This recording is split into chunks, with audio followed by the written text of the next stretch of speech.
All right, good evening and welcome back to our channel Princess. Today is the 31st of August 2025, and a lot of questions are coming forward, and they are actually needed, they are necessary. Actually, some people just want to get clarity on what is important and what is actually needed at this point in time before the fund drops. So on this wise, I got an intel, possibly a question from a concerned pioneer subscriber who this might apply to one or two persons within this ecosystem. I'm going to get across to us and do justice to it. So listen to this question. Say, good morning, Princess. This is from Ozoemena Boniface. Say, good morning, Princess. Please kindly put more light on Pioneer Community Project, joint project with someone cooperative to get the fund. How then the project money will be shared among the three or thereabout, or the owner of the cooperative with his or her community address will be in position of the 30%.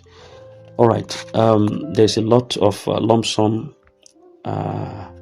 message there that were not so straightforward, but I could get the background of what the person is trying to pass across. Now, for an understanding, we need to understand the Pioneer Community Project and the cooperative funding structure, how it works. The Pioneer Community Project has actually sparked a lot of questions and understandably a bit of confusion to many participants. Wants to know how the funding process works, what role cooperative societies play, and how the 30% allocation mentioned in several discussions comes into effect. I'm going to give you some detailed breakdown on how you can get this precisely. Now, the joint project requirement to access the fund, you first must register under a cooperative society, or you form a joint project with at least 2 or more members, and this is actually to ensure transparency, to ensure proper monitoring, and also effective utilization of the fund. That is on the joint project requirements. Then for the fund distribution or disbursement within these 2 organs or these parties involved. Now, once the fund is actually approved for disbursement, the project fund will be released directly to the cooperative's account or the designated account holder that is acting on behalf of this group. Now, you talk about the sharing formula, how it's going to go. The distribution of funds actually depends on the agreement that was signed during registration by both parties. Now, if it is a joint project, the proceeds and the responsibilities are shared equally among the group members, or as you have agreed upon in writing when you are entering into the group agreements. Now, if the cooperative handles the project fully, the project owner or the initiator is going to receive 30% of the agreed share, and the rest will go into executing the community project under supervision. Then the community address requirement also, in other words, the owner of the cooperative or the group lead must provide a verifiable community address, and this would ensure accountability and confirms eligibility for the 30% allocation that was mentioned earlier. So it is advised that you work with a registered cooperative that is recognized by the project coordinators, and ensure that all agreements are documented to avoid some disputes when disbursement actually begins. Further to that, knowing that the Pioneer project, actually is actually designed to empower individuals. What I mean is designed to empower groups communities by providing access to project funding that drives the economic development of the nation, the community growth, and also in some cases, at least the minority of it, comes as a self-sustainability fund. Now, instead of giving out individual cash grants that are often mismanaged or unaccounted for, the community project or the pioneer project channels funds through structured cooperatives or registered groups, and this ensures that there is proper transparency in disbursement. Then there is also monitoring of the fund usage, and there is collective responsibility and accountability. There are also higher chances of project success in this perspective. So in simpler terms, the project is not a personal cash out scheme, because it is structured to benefit registered groups and also ensure that communities actually grow rather than individuals spending funds without you being able to account for it whatsoever. So if you have entered, you need a cooperative or joint project if you are in a group, and one of the most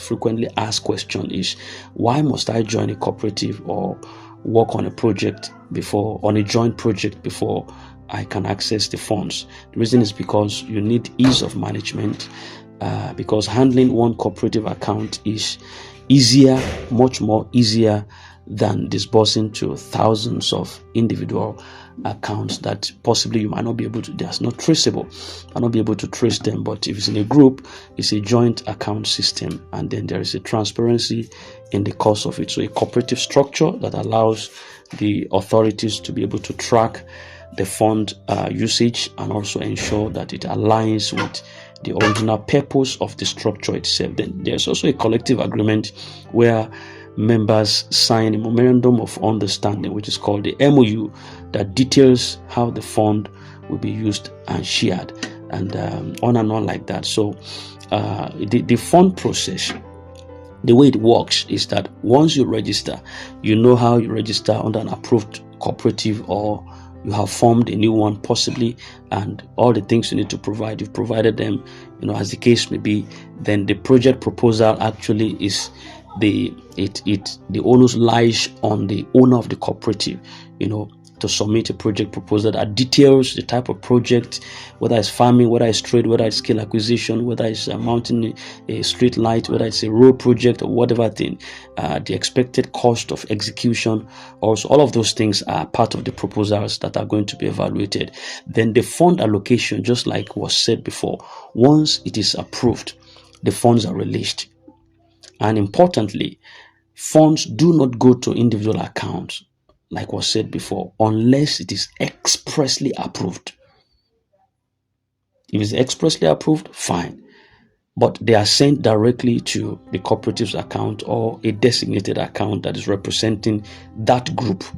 So this process actually ensures that there is accountability, and it protects both members and project stakeholders. Now, the disbursement and the profit sharing, I've highlighted it before, but I want to expatiate on it right now. Here is where the 30% clause comes into play. There are two scenarios which are very important. Now listen to me. There are two scenarios on this 30% clause. If there are more members, like maybe 3 or more members that comes together to execute a joint project under the pioneer scheme, now the funds are shared equally or according to the signed agreement upon entrance into that agreement. Now, all members are also jointly responsible for executing the project and reporting back on the progress of it. That's the first scenario.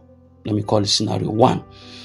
In other words, the funds are shared equally or according to a signed agreement, and all members are jointly responsible to execute the project and reporting back on progress. Now, the scenario 2 is a cooperative managed project, where if a registered cooperative fully manages the project, the cooperative is the one that is fully managing that project, then the cooperative will handle the execution, will handle the supervision, will handle the reporting. Then the project initiator himself or the owner is receiving 30% of the agreed allocation for personal or community development project. Then the remaining 70% is used strictly for executing the project. Now, this structures is to ensure that while the individuals benefit, the greater goal of community impact also remains very much intact. Now, there is an important thing I want you to know about a verifiable community address, because the question also touched on the requirement for a community address, and this is where it so matters. There should be proof of eligibility. The project will target real people within real communities. Then there should be accountability, where the authorities need to trace beneficiaries and be able to confirm where the fund project is actually based. Then there is the importance of the monitoring of the project, where officials must verify that the project is executed within the stated allocation or location that they stated upon entrance. Then the eligibility for the 30%. Without a valid verifiable address, you cannot qualify for your personal allocation if you are a project initiator. So always ensure that the address you provide during registration matches your documents, and they can be easily verified. So to avoid conflict, because we are talking about money here, money is actually involved, then misunderstandings can definitely rise up. But to prevent dispute in this shared group registration under Pioneer, there must be, now listen to me and cast back your mind to the question that was asked. These are people that teamed together, they bodied together just to become a group under a cooperative registering for a Pioneer. So to avoid conflict, there must be a signed agreement. Before funds are disbursed, ensure that all the parties sign a formal memorandum of understanding that states that this person gets certain percentage upon distribution of funds. That also states that this person is responsible for executing the project upon the fund reception, and that also clarifies how disputes will be resolved when it comes. That is under signed agreements. Then you must document everything before the funds comes. Keep the copies of the registration form, the proposal approvals, the disbursement schedules. Keep everything intact. Work with recognized cooperatives. If you must team under a verified and recognized cooperatives. Always confirm that your cooperative is officially registered and recognized under the Pioneer Community Project Framework. Else, you're on your own. So, addressing the common misconceptions, I want to clarify them. I want to address it just in a few words. Funds will be shared as free cash to everyone. It is wrong, because these are project-based funds that is tied to verifiable initiatives. I don't need a cooperative. I can receive my own funds directly, and you team yourself under a cooperative. It's not entirely true. Unless you have a registered cooperative under your name and a viable community-based project, you must join that group to receive that particular allocation. Then the 30% is for everyone. It is incorrect. The 30% allocation is for the project owner or the initiator of the project. If the cooperative handles execution of it, not a blanket share for every participant. So I recommend very strongly that if you want to maximize your chances and avoid complications, you should join. If it's under a team that you registered together, ensure that you join a registered cooperative that is linked to the Pioneer project, and ensure that all agreements are in writing and signed by all parties, and all other ones like that, as you have listened to me said here. Conclusively, the Pioneer project, community project, is structured. It is well thought out initiative that is designed to empower individuals, groups, community through project-driven funding. So, and by requiring cooperatives and the joint projects, the administrators would aim to reduce the misuse of funds, to encourage collective development, and also ensure that the benefits reach a lot of people. So I think that clarifies that. Whatever thing that is an issue here on these questions, you could further ask, and I'm going to provide justice to it. Thank you very much. This is Prince Isit, and in case you're new, do kindly subscribe and hit the bell so you don't miss out on vital update. When we drop one, you definitely have one. Thank you. I wish you a good night rest. Have a nice day.